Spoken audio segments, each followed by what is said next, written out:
Kia ora koutou. Hello, everybody. Thank you for taking a few minutes just to work with me to understand just exactly what Cambridge High school reporting is like for 2025. We're going to spend a few minutes just looking at exactly what you can expect as a parent or a caregiver or whaanau in general to what you receive over the coming terms, what that'll look like, what the difference in the different reporting is over the course of terms 1 through 4. And in fact, what we've changed from last year through to now. So as a parent, what you'll receive through the course of the year differs based on the year level that your student is in.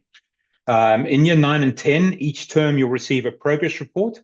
And at the end of term 2, you'll receive a mid-year report. And at the end of term 4, you'll receive an end-of-year report. In year 11, 12, and 13, that's slightly different because we focus on live reporting as we go through. And that's slightly different from an NCA perspective to what you'll see in the junior school. And we'll talk a little bit about what progress reports are just in a minute. So the difference between a progress report and a mid-year report or an end-of-year report is that the mid-year and end-of-year reports are what we all call summative. In other words, they're based on academic achievement, and you'll see a section per subject, and that will give you the results for what your student has achieved through the course of the first 6 months or the second 6 months of the year. But those are quite far apart. And from a senior point of view, when you're dealing with NCA, you want to know what's going on all the time. And that's why we have the system of live reporting, which you can access through the KMR parent portal. And you'll find that every time a result is generated, then that'll appear for you there. And there'll also be ongoing comments and feedback from teachers.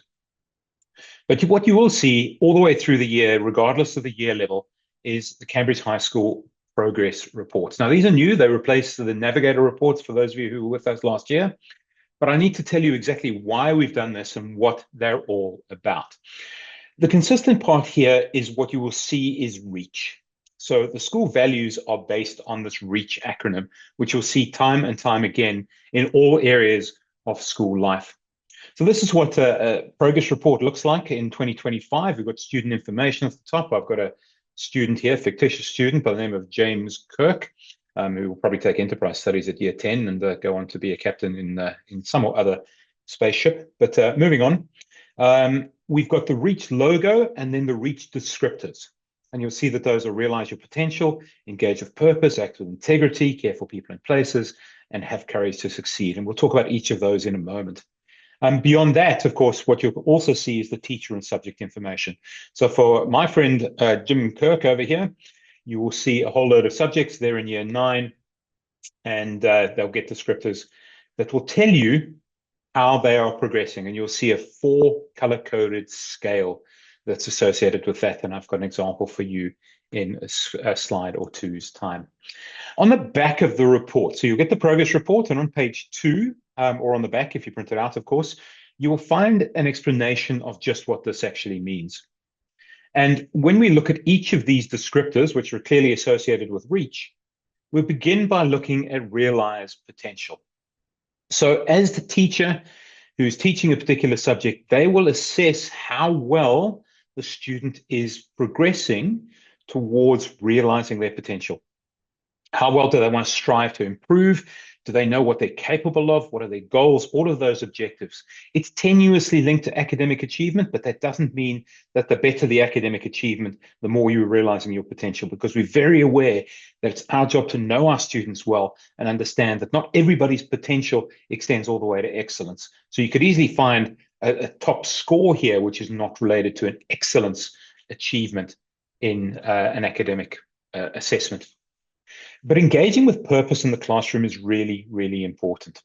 And making sure that they're in class on time, but it's the approach to those lessons, making sure that they're engaging with the content, are well prepared, and the work ethic that goes into that. And when the teacher gives the opportunity and facilitates those discussions, be they one-on-one or be they with groups around the class, they continue to work and make sure that they take an active part in that lesson. And of course, around the school in a more general sense as well. Acting with integrity is a vital part of who we are and what we stand for as Cambridge High School more broadly. But here, students needing to take ownership of their learning. And that means making sure that they're not relying on others, but also that they have the courage to approach the teacher or engage with the content in a slightly different way and make sure that what they produce is their own. And that means, obviously, making sure that we are working with others in a constructive manner, but not collaborating with them to the extent where the work is not your own. And of course, academic integrity around artificial intelligence, AI, and the like is also associated with acting with integrity. Caring for people and places is making sure that we understand that this place is bigger than all of us and looking after it and looking after the environment. And that's not just picking up litter, but making sure that we have an environment of respect. And it includes respect towards staff, valuing the perspective of others, and be tolerant in those areas. And of course, working collaboratively, as I've already said, and making sure that they are encouraging other students. And I'm very aware of the typo that you'll see on your screen, and that's being corrected. Finally, we have courage to succeed. And this means that students are able to continue to look at new opportunities. And yes, they're focused on their own learning, but sometimes they don't learn unless they're failing or struggling.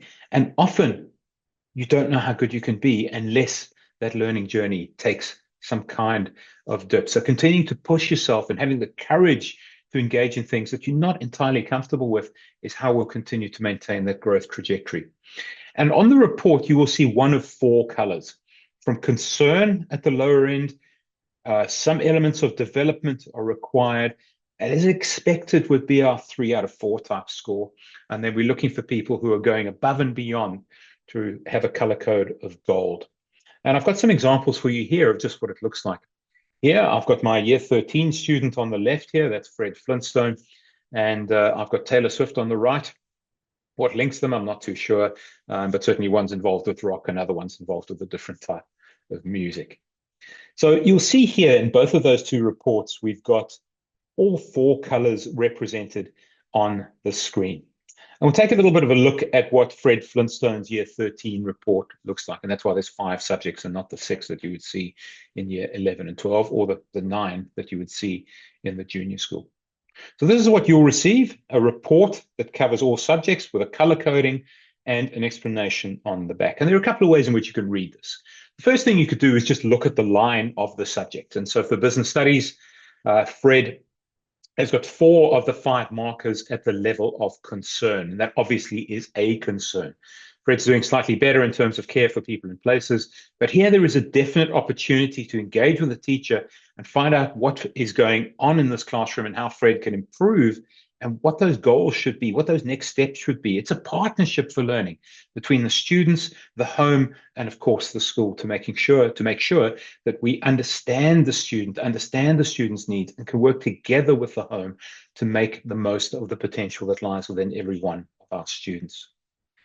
Fred is doing slightly better in fitness and recreation here and operating as expected in those areas, but there's still an opportunity for a conversation here about how we could progress to moving beyond expectations in those areas. And the other way in which you can actually look at this report, this progress report, is by actually looking at the individual component.